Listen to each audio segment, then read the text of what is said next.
Gagawa tayo ng bagoong alamang. Ganito ako gumawa ng bagoong alamang. Ayan. Lugasan ko na to, pinatudong maigi. Lagyan lang natin ng asin. Ganito kadami. 2 ganyan. Nasa sayo kung gusto mo maalat or ano. Ito katamtaman lang yan. Tapos lagyan natin ng konting suka para mabango. Lamasin lang natin mabuti. Lamasin mabuti. Pagkaraan ng 2 araw,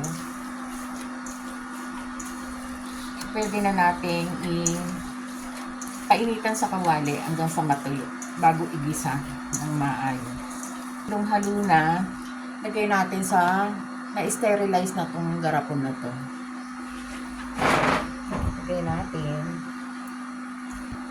Pagkaraan natin malagay sa garapon, linisin muna natin. Tapos lagyan natin ng plastic.